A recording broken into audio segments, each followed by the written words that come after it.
신약 사도행전 4장 32절부터 5장 6절까지의 말씀입니다.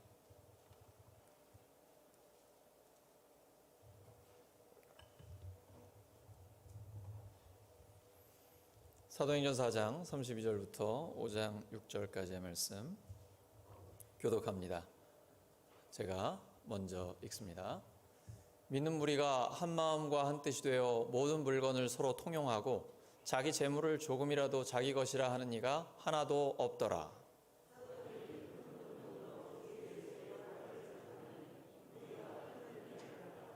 그 중에 가난한 사람이 없으니 이는 밭과 집 있는 자는 팔아 그 판 것의 값을 가져다가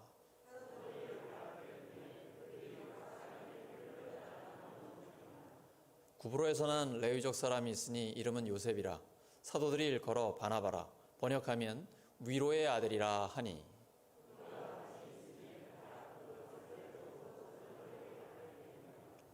아나니아라 하는 사람이 그의 아내 삽비라와 더불어 소유를 팔아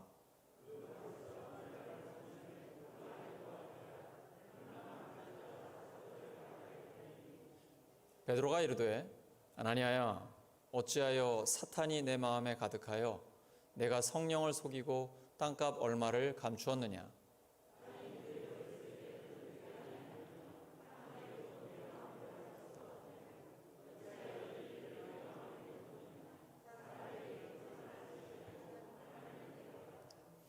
아나니아가 이 말을 듣고 엎드러져 혼이 떠나니 이 일을 듣는 사람이 다 크게 두려워하더라.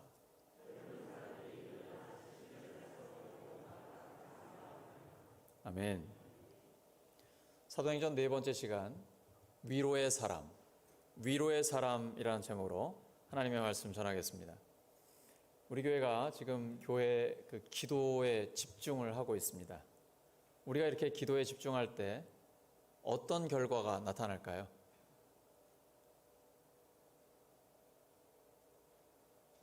하나님께서 좋은 일을 많이 일으켜 주실 것입니다. 기도하면서 기대하시기 바랍니다. 하나님은 우리의 기도를 들으십니다.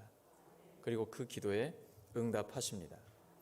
초대교회는 기도할 때 성령의 충만함을 받아 담대하게 하나님의 말씀을 전했습니다. 사도들이 예수님의 부활에 대해 선포할 때 하나님의 위대한 능력이 함께했고 많은 은혜가 모든 사람들에게 있었습니다. 그렇게 건강한 교회의 특징은 성도 전체가 한 마음, 한 뜻이 되는 것입니다. 지금 우리 교회가 그렇습니다. 한 마음, 한 뜻이 되어 한 사람이라도 더 살리려고 최선을 다하고 있습니다. 오늘 일부 예배에도 장기 결석자 중에 한 분이 예배에 참석을 하셨습니다. 코로나 상황에서 정말 감사한 일입니다. 우리가 모두 다 관심을 갖고 기도하고 전화하고 또 만나고 있습니다. 저는 너무 행복한 목사입니다.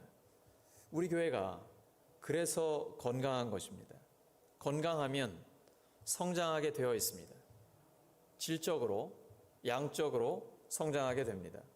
교회가 살아있기 때문입니다. 생명의 말씀이 여기에 있기 때문입니다. 아무리 어렵다고 해도 비록 온라인으로 예배를 드린다 할지라도 하나님이 함께 하십니다. 그리고 하나님은 역사해 주십니다. 사실 하나님이 우리 보이지 않잖아요. 며칠 전에도 청년과 이야기를 했지만 저한테 물어보더라고요. 목사님은 믿으시냐고. 나도 사실은 안 믿어졌다. 굉장히 큰 믿음을 요구하더라고요. 성경을 읽어보면 너무 큰 믿음을 요구해요. 근데 딱 두 가지만 믿으면 믿어지잖아요. 천지창조와 부활이죠. 근데 그 청년이 천지창조는 좀 믿을 수 있겠는데 부활은 영 어렵다고 그러더라고요. 맞아요. 사람이 어떻게 죽었다 다시 살아나겠어요. 저도 못 믿었는데 하나님이 저를 찾아오셨습니다. 그래서 내가 믿는 게 아니라 믿어지는 거라고 제가 이야기를 했죠. 그리고 믿어지면 그때부터 신앙생활이 진짜 시작이 됩니다.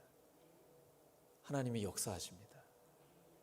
나는 아무것도 아닌데 오늘 우리가 찬송한 것처럼 예수님을 믿고 나면 내 삶이 완전히 변화됩니다. 변하지 않는 게 기적이에요. 예수님 믿으면 진짜 변합니다. 그래서 사람이 완전히 달라져서 그 사람이 서 있기만 해도 하나님이 아니면 저렇게 될 수 없어. 다른 사람들이 인정을 해줍니다. 건강한 초대교회 성도들에게 놀라운 변화가 일어났는데 그 중에 하나가 욕심이 없어진 거예요. 그래서 예수님을 잘 믿는 사람을 보면요, 눈빛이나 얼굴에 욕심이 없어요. 재물에 욕심을 안 내요. 왜냐하면 예수님 믿고 하나님 나라를 누리다 보니까 오늘 찬양대 찬양처럼 주님 감사합니다, 마음을 다해 주님 사랑합니다, 이런 고백이 그냥 솔직하게 나와요. 다른 것들은 필요가 없다니까요. 나 무엇과도 주님을 바꾸지 않습니다. 저는요, 하나님이 저를 믿어주시는 게 너무 감사해요. 그리고 교회 성도님들이 저를 믿어주시는 게 너무 좋아요. 그리고 저희 가족이 저를 믿어주는 게 너무 행복해요. 그래서 다른 무엇과도 그것을 바꿀 생각이 없어요. 왜냐면 그게 진짜 행복이거든요. 하나님이 나를 믿어주시고 교회가 나를 믿어주고 가족이 나를 신뢰해 주는 게 이게 진짜 행복이에요. 이걸 뭐랑 바꾸겠습니까? 돈이랑 바꾸실래요? 명예나 짜릿한 쾌락이랑 바꾸시겠습니까? 안 바꿉니다. 왜냐하면 믿어주시고 신뢰해 주는 게 가장 큰 행복이기 때문입니다. 그런데 이걸 깨는 게 있어요. 오늘 본문의 아나니아 삽비라의 그 거짓입니다. 이게 하나님과 우리 사이를 가로막는 죄입니다. 하나님은 죄가 있는 곳에 함께 하시지 않습니다. 신앙생활을 하시면서 오해하시는 분들이 있습니다. 수단과 방법을 가리지 않고 하나님이 돈을 벌게 해주시면 그냥 교회에다 헌금만 많이 드리면 하나님이 좋아하실 거라고 생각하는데 완전히 오해예요. 하나님은 금도 내 것이요 은도 내 것이요 모든 것이 하나님의 것입니다. 하나님이 돈이 필요해서 헌금 드리라고 하시는 거 아니에요. 헌금은 자원하여 기쁨으로 정직하게 드려야 합니다. 11조는 내 것 중에 10분의 1을 하나님께 드리는 게 아니에요. 하나님이 나에게 맡기신 것 중에 10분의 9는 내가 쓰고 10분의 1만 신앙 고백으로 드리는 거예요. 하나님이 나에게 맡겨서 관리하라고 하셨잖아요. 그래서 감사해서 드리는 게 헌금이거든요. 그래서 그 헌금은 우리가 찬양과 기도하는 것처럼 하나님 뜻대로 쓰임 받아야 됩니다. 건강한 초대교회 성도들은요, 욕심이 없어지니까요, 인생을 단순하게 삽니다. simple life라고 하죠. 단순하게 살아요. 그리고 할 수 있는 대로 나누고 베풀기를 원합니다. 이틀 전에 청년들하고 만나서 이제 식사를 하기로 했습니다. 그래서 제가 좀 빨리 갔어요. 먼저 계산하려고. 그랬더니 벌써 청년이 계산을 해버린 거예요. 와, 동작 엄청 빠르더라고요. 우리가 막 먼저 섬기려고 경쟁을 하는 거예요. 섬김의 주도권을 잡아야 됩니다. 예수님이 제자들의 발까지 씻어주셨잖아요. 그러면서 너희도 나처럼 서로 섬기기를 원한다. 그래서 내가 본을 보여준 거다 말씀하시죠. 섬김의 주도권을 잡으시기 바랍니다. 따라하시죠. 섬김의 주도권. 섬김의 주도권. 하나님이 그런 성도에게 복을 주십니다. 누가복음 6장 38절입니다. 시작.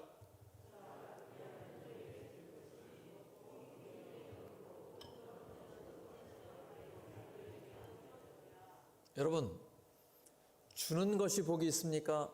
받는 것이 복이 있습니까? 진짜예요? 진짜예요. 이거 아는 사람은요, 어떻게든지 계속 나눠주려고 합니다. 제가 이제 목회자들이나 친구들이랑 가면은 가능하면 먼저 살려고 그래요. 먼저 계산하려고 그래요. 그러다 보니까 막 우리끼리 싸워요. 계산대 앞에서. 근데 여러분, 그게 행복한 겁니다. 주는 것이 받는 것보다 복이 있습니다. 주는 자에게 하나님이 채워주세요. 지금 약속하셨잖아요. 주라. 그리하면 너희에게 돌려주리니 후히 되어 누르고 흔들어 넘치도록 채워주겠다. 왜 그러실까요? 더 많이 나눠주라고. 그게 하나님이 우리에게 주시는 목적이거든요. 그러니까 주는 자는 너무너무 행복한 거예요. 그래서 초대교회 성도 중에는 가난한 사람이 없었습니다. 서로 관심을 갖고 필요한 것을 구체적으로 돕기 때문입니다. 헌금이 소외된 이웃에게 쓰였기 때문이죠. 그것이 예수님이 교회와 함께 하신다는 증거입니다. 예수님은 가난한 이들에게 특별한 관심을 갖고 계시기 때문입니다. 건강한 교회의 중심에는 이렇게 하나님의 말씀이 있습니다. 교회 부흥의 핵심은 기도와 말씀입니다. 사도들이 큰 권능과 함께 주 예수의 부활을 증언하니 무리가 큰 은혜를 받아 사도행전 1장 8절이 성취됐습니다. 오직 성령이 너희에게 임하시면 너희가 권능을 받고 예루살렘과 온 유대와 사마리아와 땅끝까지 이르러 내 증인이 되리라. 여러분, 해외여행 가신 지 오래되셨죠? 코로나 때문에 우리가 땅끝으로 못 갑니다. 그런데 땅끝에서 우리나라에 들어와 있는 외국인들이 있습니다. 우리 교회도 이제 태국에서 온 조이 형제, 까이 자매가 그런 경우예요. 우리가 함께 예배드리고 성도의 교제를 통해 하나님의 사랑을 나누면 여기서 그걸 깨닫게 되잖아요. 태국에 돌아갔을 때 교회를 세우고 교회를 섬기는 거예요. 그게 바로 울산에서 해외 선교를 하는 것입니다. 사도행전 1장 8절은 지금도 이루어집니다. 그리고 우리 교회를 통해 사도행전이 계속해서 이루어지게 됩니다. 사도들은 성령의 충만함을 받아 부활하신 예수님을 증언했습니다. 그들은 예수님이 이 땅에 계실 때 주님과 함께 살았고 십자가에 못 박히신 것을 보았고 그리고 부활하신 주님을 직접 눈으로 확인했습니다. 예수님이 부활한 것 증인이 있습니까? 네, 500명이 넘게 현장에서 있었습니다. 그리고 그 사도들과 그 사도들에게 직접 배운 제자들, 그들을 통해 성경이 기록된 겁니다. 그래서 이 성경이 권위가 있는 것입니다.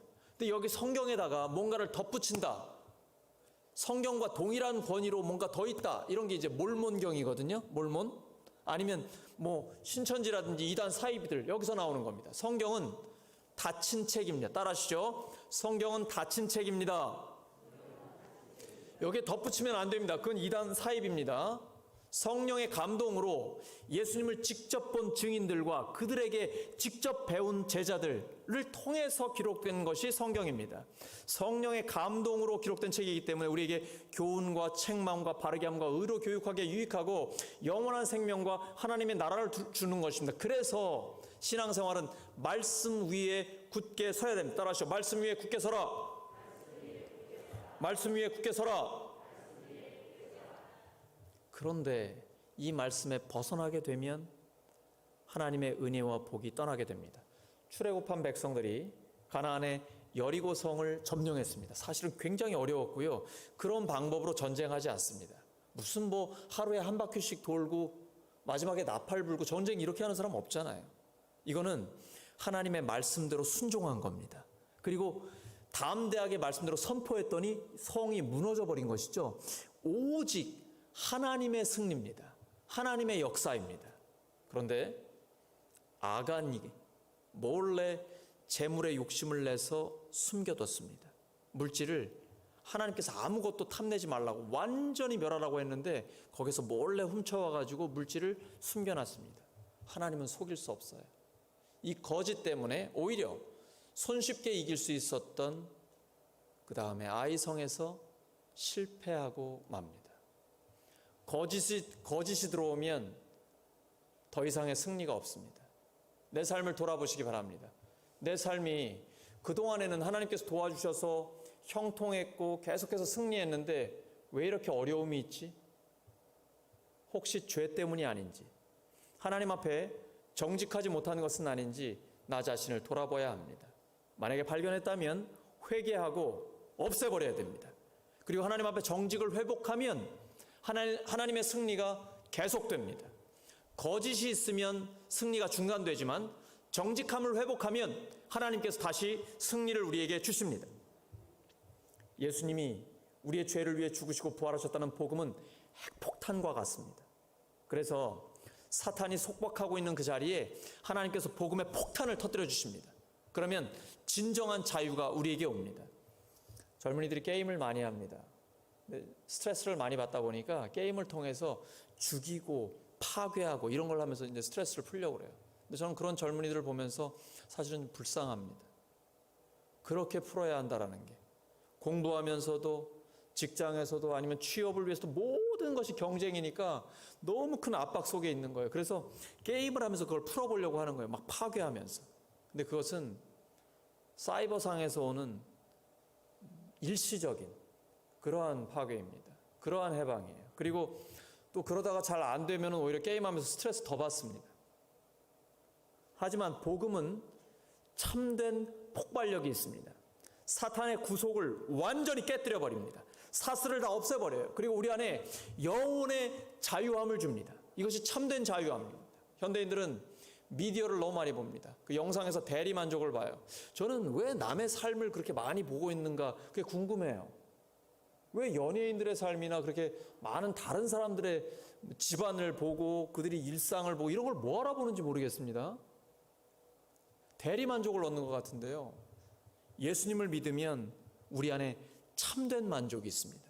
우리 교회는 미디어를 소비하는 사람이 아니라 미디어를 생산하는 사람들입니다. 그래서 하나님의 말씀을 온 세상에 다 공포하는 것입니다. 그래서 많은 사람들 말씀을 통해 자유함을 주기를 원하는 겁니다. 미디어 소비자가 아니라 미디어 생산자가 되기를 원합니다. 우리 청년들 코딩을 하고 프로그래밍을 하고 미디어를 만들면서 그걸 그냥 단순히 보고 즐기는 것이 아니라 하나님의 말씀을 통해 생산적인 것들을 만들어내기를 원합니다. 그래서 세상을 바꾸는 젊은이들이 되기를 예수 그리스도의 이름으로 축원합니다.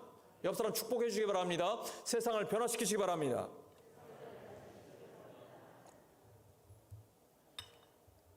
그것이 예수님을 믿는 사람의 참된 자유함입니다. 그런데 교회가 부흥할 때 사탄이 틈탈 수 있습니다. 그러지 못하도록 더 기도하고 더 조심해야 합니다. 거짓과 불신은 교회와 가정을 깨뜨립니다. 교회와 가정이 다시 살아나려면 거짓을 회개하고 정직과 신뢰를 회복해야 합니다. 그러면 교회와 가정이 평안해지고 건강해집니다. 오늘 본문에서 두 부류의 사람들이 대조되고 있습니다. 누구와 누구입니까? 바나바와 아나니아 삽비라입니다. 바나바는 성령과 믿음이 충만한 사람이고 착한 사람입니다. 바울이 교회를 핍박하던 사람에서 복음을 전하는 전도자가 됐습니다. 갑자기. 믿을 수 있겠습니까? 어제까지만 해도 예배드리면 와가지고 잡아다가 감옥에 가두던 사람인데 갑자기 예수님 만났다고 하면서 복음을 전해요. 그 사람 받아들일 수 있겠습니까? 못해요. 근데 바나바가 대신 얘기를 해줍니다. 바울이 예수님을 진짜로 만났다고. 그리고 정말 변화됐다고. 그래서 그러한 바울의 회심과 복음을 전하는 전도자로서 변화된 그 사람을 소개를 해줬어요. 그랬더니 교회가 바나바는 믿거든요. 바나바는 밭을 팔아서 사도들 앞에 내놓는 정직한 사람이고요. 그리고 이 사람은 착한 사람이고 성령과 믿음이 충만한 사람이에요. 안디옥 교회의 부흥의 주역이에요. 바나바는 그런 사람입니다. 그러니까 사람을 소개할 때 교회가 믿어주는 거예요. 그리고 사람을 세워주고 자기는 물러납니다. 사도행전을 잘 보시면 앞부분에는 바나바와 바울이라고 나옵니다. 그런데 뒷부분으로 넘어가면 바울과 바나바로 바뀝니다. 이제 바울을 앞에 세워주고 바나바는 뒤로 물러섭니다. 자기가 끝까지 앞장서고 자기의 이름을 내세우려고 하지 않아요. 그는 사람을 세워주고 자기는 물러설 줄 아는 진정한 예수님의 제자입니다. 그런데 이 바나바가 하는 것을 따라한 사람이 있습니다. 아나니아 삽비라예요. 흉내를 냈습니다. 하지만 정직이라는 시험에서 통과하지 못했습니다. 돈 문제 때문입니다. 사실 돈 문제는 예수님이 먼저 시험을 당한 부분입니다. 예수님께서 40일 금식 기도하시고 나서 사탄이 시험합니다. 돌을 떡으로 만들어 봐라. 근데 이 떡의 문제는 돈의 문제요, 경제적인 문제입니다. 근데 예수님 이렇게 말씀하시죠. 사람이 떡으로만 살 것이 아니요 오직 하나님의 입으로 나오는 모든 말씀으로 살 것이니라. 근데 여기서 만이라는 한 글자가 중요하죠. 떡이 필요하다는 겁니까? 필요 없다는 겁니까? 필요합니다. 저축을 해야 될까요? 말아야 될까요? 여러분, 저는 보험에 들었을까요? 안 들었을까요? 제가 처음 결혼해서 27살에 조교 월급 16만 원 가지고 생활을 하다 보니까 아내가 임신했을 때 우유를 먹을 그런 우유도 못 먹는 상황이었습니다. 그리고 이후에 제가 이제 조금씩 사례를 받으면서 우선 생명보험부터 들었습니다. 왜냐하면 저는 목숨 걸고 목회를 하니까 제가 죽으면 제 아내와 아이들은 어떻게 할까 하는 생각 때문이었거든요. 근데 생명보험을 들고 나니까 조금 안심이 되더라고요. 목사도 보험 듭니다. 먹고 살아야 됩니다. 예수님도 그렇게 말씀하셨습니다. 예수님 가는 곳마다 음식을 함께 나누고 가는 곳마다 잔치가 열렸어요. 사람이 떡으로 사는 겁니다. 근데 떡으로만 사는 것이 아닙니다. 하나님의 입으로 나오는 모든 말씀으로 사는 것입니다. 그래서 우선순위를 먼저 하나님 나라와 하나님의 의에 둡니다. 그러면 나머지 모든 것들은 하나님이 책임져 주십니다. 이게 바뀌면 힘들어집니다. 내가 모든 것을 하려고 하면 모든 것도 안 되지만 하나님마저 잃어버리게 됩니다. 하지만 먼저 하나님 나라와 하나님의 의를 구하면 나머지 모든 것들은 하나님이 책임져 주십니다. 우리 모두에게 그러한 하나님의 약속이 임하기를 예수님의 이름으로 축원합니다. 단순하고 정직한 삶을 하나님 앞에서 살게 되면 다른 사람들에게 위로를 주게 됩니다. 그 사람 보면 위로가 돼요. 그리고 마음이 편안해집니다. 그런데 감추고 숨기면 불안해집니다. 그리고 사람들의 신뢰를 잃어버리게 됩니다. 하나님의 은혜가 떠납니다. 이틀 전에 제가 김전도사님하고 밥을 먹으면서 그런 얘기했습니다. 우리 목회자들의 사역은 공적인 사역입니다. 그래서 우리의 사역이 공개가 되어야 되고 또 공유가 되어야 됩니다. 그래야 건강한 사역을 할 수 있습니다. 맞는 말이죠? 우리의 사역은 모두 다 공적인 사역입니다. 이렇게 공개되고 투명할 때 서로가 안심할 수 있고 또 서로가 서로에게 위로가 될 수가 있습니다. 바나바는 그러한 위로의 사람이었습니다. 우리 또한 단순하고 정직한 삶을 살아서 다른 사람들에게 위로의 사람이 되기를 소망합니다. 옆 사람 축복해 주시죠. 위로의 사람이 되기를 바랍니다.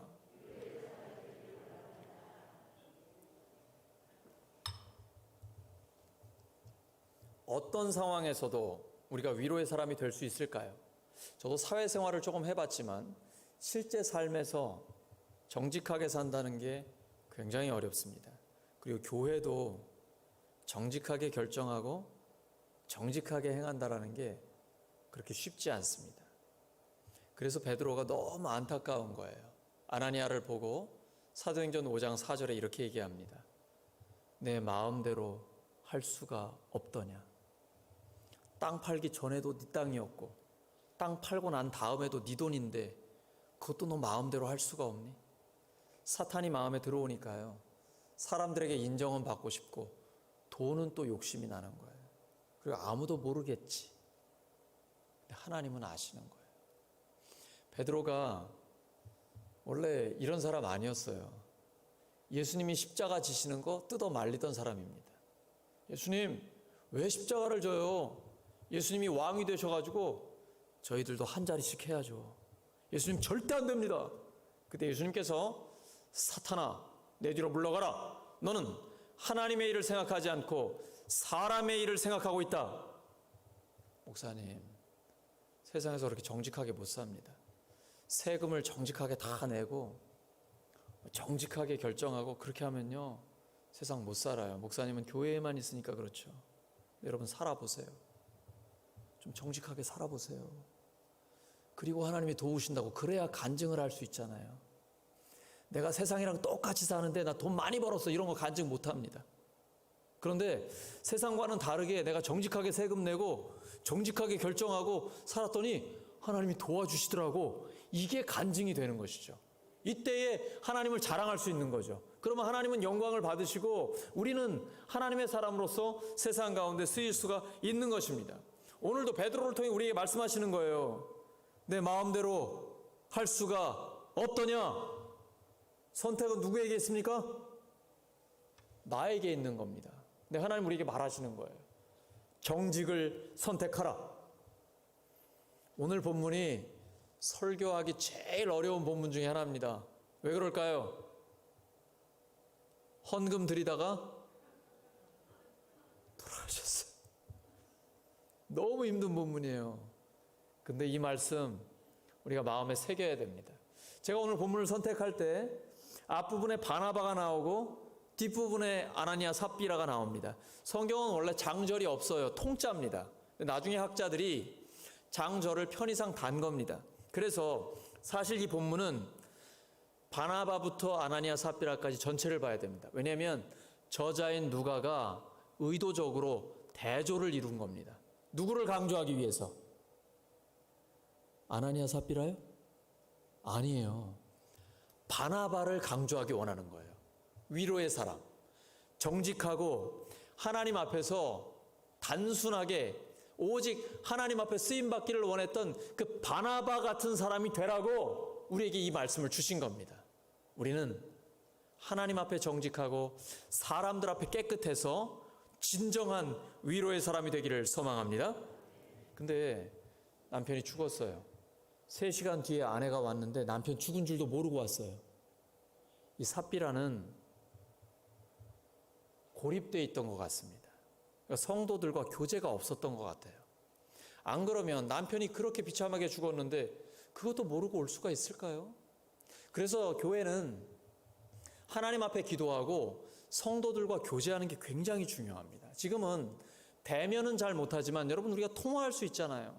서로를 위해 기도할 수 있잖아요. 그래서 소통이 잘 돼야 됩니다. 하나님과의 소통, 그리고 성도들과의 소통입니다. 하나님과 기도하고 그러면 하나님이 너 조금만 감춰 이렇게 하셨을까요? 아니면 진짜 돈이 필요했다면 그거 놔두고 베드로한테 제가 땅 판 거 중에 일부만 가져왔습니다. 아니면 그런 얘기 할 거 없이 이거 전부라는 말만 안 하면 되잖아요. 그냥 정직하게 드리면 되잖아요. 뭐가 문제예요? 하나님께 기도하면 되는데. 그리고 성도들과의 충분한 소통이 있으면 이런 고민을 얘기했을 거예요. 내가 지금 이번에 땅을 팔았는데 바나바는 다 드렸다 그러더라. 근데 나는 형편상 너무 어려워. 또 뭐 투자해야 될 때고 있고 내가 어떻게 해야 되지? 좀 같이 기도해 줘.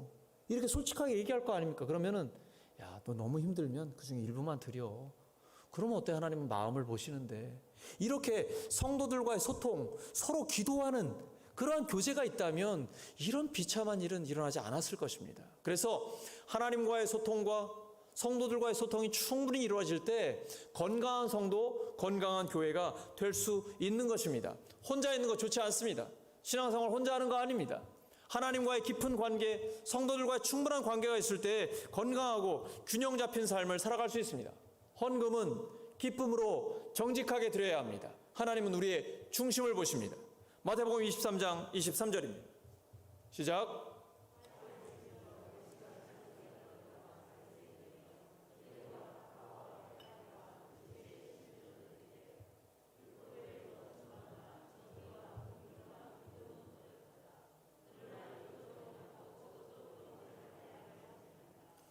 박하, 회향, 근채는 아주 작은 향신료에 쓰이는 식물이에요. 아주 작은 거예요. 그런데 그것까지도 철저하게 11조로 드렸습니다. 더 중요한 게 있잖아요. 정의와 긍휼과 신의예요. 하나님 앞에 정의로움, 그리고 불쌍히 여기는 마음. 하나님에 대한 믿음이 있으면 또 사람들에게도 믿을 수 있는 사람이 되어야 하거든요. 근데 그건 저버리고 11조만 철저히 드리는 거예요. 근데 예수님은 둘 다 버리지 말라고 하세요. 이게 균형 잡힌 신앙이에요. 하나님 앞에서 정직한 헌금 생활과 또 정의와 긍휼과 신의를 지키는 더 중요한 것, 이 두 가지를 함께 가져가라고 말씀하고 계십니다. 레위기 27장 30절입니다. 그 땅의 10분의 1, 곧 그 땅의 곡식이나 나무의 열매는 그 10분의 1은 여호와의 것이니 여호와의 성물이라. 말라기 3장 10절입니다. 시작. 만군의 여호와가 이르노라 너희의 온전한 11조를 창고에 들여 나의 집에 양식이 있게 하고 그것으로 나를 시험하여 내가 하늘문을 열고 너희에게 복을 쌓을 곳이 없도록 붙지 아니하나 보라. 보시기 바랍니다. 온전한 11조를 드리시고, 액수는 중요하지 않습니다. 온전한 정직한 11조입니다. 하나님 앞에 액수가 무슨 의미가 있겠습니까? 온전한 11조, 정직한 11조가 중요합니다. 그러면 하나님이 약속하신 대로 쌓을 곳이 없도록 주십니다. 하나님 약속하시면 반드시 이루십니다. 그리고 그 복을 받아서 어디에 쓰실 겁니까? 나누고 베푸는 데 쓰는 것입니다. 그러면 하나님 더 기뻐하시죠. 더 많은 영혼들을 살릴 수 있는 것입니다. 우리에게 끊임없이 말씀하십니다. 경건 생활 사람에게 보이려고 하지 마라. 하나님께 정직하게 드리라. 그러면 은밀한 가운데 하나님이 갚아주십니다. 헛것이 없습니다. 사람들은 보지 않을지 모릅니다. 그러나 하나님 앞에는 헛된 것이 없어요. 공짜가 없습니다. 심은 대로 거둡니다. 우리 청년들 공짜 바라지 마십시오. 심은 대로 거둡니다. 공부한 대로 실력을 쌓는 것이고 거기에 하나님이 지혜를 더해 주시는 것입니다. 그리고 하나님께서 필요할 때 중요한 말씀을 주시는 겁니다. 어떤 이야기를 해야 될지 면접할 때 지혜를 주시는 겁니다. 고객을 만날 때, 우리가 사업을 할 때 하나님이 필요한 아이디어를 주시고 신실한 사람을 만나게 해주시는 겁니다. 그러나 심지 않고 거둘 생각하지 마십시오. 눈물을 흘리며 씨를 뿌리는 자가 기쁨으로 거두는 것입니다. 무엇으로 심든지 그대로 거두는 것입니다. 신앙생활은 정직한 것입니다. 하나님이 역사하세요. 물론 내가 심은 대로만 거두는 건 아닙니다. 30배, 60배, 100배로 하나님이 역사하십니다. 그러니까 그건 내가 한 게 아니죠. 그래서 정직하게 고백하는 겁니다. 이건 제가 한 게 아닙니다. 하나님의 역사입니다. 나의 나 된 것은 다 하나님의 은혜입니다. 이렇게 우리가 고백할 수 있는 것입니다.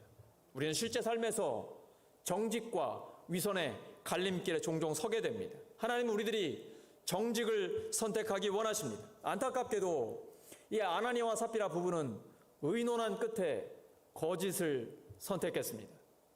구약의 아합과 이세벨 또한 악한 일에 한마음 한뜻이 되는 대표적인 부부입니다. 우상숭배, 국민의 재산을 뺏는 데는 호흡이 척척 들어맞습니다. 머리 엄청 좋아요. 똑똑한 사람이 위험한 사람이 될 수 있습니다. 똑똑한 사람이 믿음이 좋으면 하나님 앞에 크게 쓰임 받습니다. 우리 젊은이들은 특별히 우리 성도들은 똑똑하고 하나님 앞에 쓰임 받기를 소망합니다. 그래서 부부가, 가족이, 교회가, 단체가 함께 정직을 선택하기를 원합니다. 더불어 거짓을 선택하고 서로 눈 감아주는 그런 악한 일은 하지 않기를 바랍니다. 우리는 뉴스에서 그런 걸 너무 많이 봅니다. 교회는 달라야 합니다. 성도는 달라야 합니다. 우리가 거짓을 선택하면 당장은 이익을 보는 것 같습니다. 하지만 그건 죽음입니다. 죄의 삭은 죽음이에요. 그리고 하나님의 선물은 그리스도 예수 안에 있는 영원한 생명입니다. 거짓을 선택하면 당장 이익을 보는 것 같습니다. 하지만 곧 하나님과의 관계가 깨지고 사람들과의 관계도 깨집니다. 사람도 오래는 못 속입니다. 다 드러나게 돼 있습니다. 그래서 하나님이 나를 믿을 수가 없는 겁니다.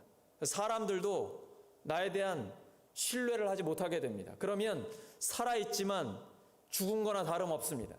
만약에 목사가 성도들의 신뢰를 잃어버렸다. 그게 살아있는 게 아니에요. 집에 가 있는데 아내가 나를 믿지 못한다. 자녀들이 아빠를 믿을 수가 없어. 이러면 살아있지만 죽은 거나 다름없습니다. 그래서 죄의 삭은 죽음이라고 기록하고 있는 것입니다. 하지만 하나님의 선물은 그리스도 예수 안에서 누리는 영원한 생명이요 하나님의 나라입니다. 하나님이 나를 믿어주시는 거예요. 그리고 주변의 이웃들이, 가족들이 나를 믿어주는 거예요. 그러면 밥 안 먹어도 행복해요. 그것이 바로 참된 행복입니다. 내가 먼저 정직을 선택하면 됩니다. 잠언 27장 17절입니다. 잠언 27장 17절 시작.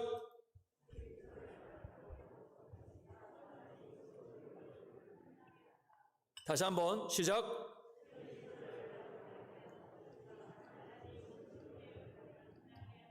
여러분 이런 친구들이 있으시죠? 그 친구와 함께 있으면 나도 빛나고 또 나 때문에 그 친구도 빛나고 우리 성도들이 기도의 동역자들이 바로 그런 사람 아닙니까? 저에게는 그런 친구들이 많이 있습니다. 보고 싶어요. 왜냐하면 만나면 서로가 서로에게 큰 힘과 격려가 되기 때문입니다. 근데 내가 먼저 정직을 선택하고 그 다음에 권하면 되는 것입니다. 내가 먼저 정직을 선택해야 됩니다. 옆 사람 축복해 주시기 바랍니다. 먼저 정직을 선택하시기 바랍니다. 먼저 정직을 선택하시기 바랍니다. 예수님이 그 길을 먼저 걸으셨습니다. 바로 그 길이 십자가의 길이고 부활의 길입니다. 모든 사람을 살리는 길입니다. 네, 여러분 설교하기는 비교적 쉽지만 실제 삶에서 정직을 선택하기는 어렵습니다. 손해를 봐야 할 수도 있습니다. 따돌림을 당할 수도 있습니다. 그래서 정직의 길은 십자가의 길입니다. 베드로가 예수님 십자가 지지 말라고 말렸잖아요. 근데 우리 베드로가 달라졌습니다. 부활하신 주님을 만나고 성령의 충만함을 받자 진리의 사람이 됐습니다. 성령은 진리의 영입니다. 난 성령의 사람이야. 근데 거짓말을 밥 먹듯이 한다? 성령 아니에요. 이게 분별하는 기준입니다. 예수님 말씀하셨어요. 성령은 진리의 영입니다. 근데 거짓말을 막 밥 먹듯이 직장에서, 사업장에서, 가정에서, 교회에서 한다? 그 사람은 성령의 사람이 아니에요. 성령의 사람은 진리의 영을 담고 있기 때문에 진리와 거짓을 분별할 수 있게 됩니다. 영을 분별할 수 있게 돼요. 그래서 베드로가 성령의 사람이 되다 보니까 아나니아 삽비라가 거짓말하고 있다는 걸 알게 된 거예요. 목회자로서 너무 가슴 아픈 일이에요. 너무 마음 아픈 일이에요. 그런데 이 거짓이 분별이 되기 때문에 어쩔 수 없고요. 그리고 이 성경에서 매우 드문 일이에요. 정말 헌금 드리다가 이렇게 죽는 일은요. 근데 초대교회가 굉장히 중요한 시기에 있었거든요. 그때 이 거짓이 교회에 있으면 교회가 더러워지기 때문에 매우 가슴 아픈 일을 성경에 기록하고 있는 겁니다. 작은 거짓이라도 교회에 있으면 교회는요, 하나님의 은혜가 떠납니다. 그리고 성도들이 금방 알게 돼요. 하나님의 은혜가 우리를 떠나게 됐다. 성령의 역사가 나타나지 않는다. 너무 가슴 아픈 일이 일어나게 돼요. 그런데 거짓을 회개하고 정직을 회복하면 하나님의 은혜가, 하나님의 복이 폭포수같이 다시 임하게 됩니다. 성령의 역사가 다시 나타나게 돼요. 그걸 우리가 알게 됩니다. 그래서 다시 교회는 성장하게 됩니다. 또 주변에 있는 이웃들도, 믿지 않는 사람들도 교회를 칭찬하게 됩니다. 그 역사가 나타났어요. 사도행전 5장 14절입니다. 시작.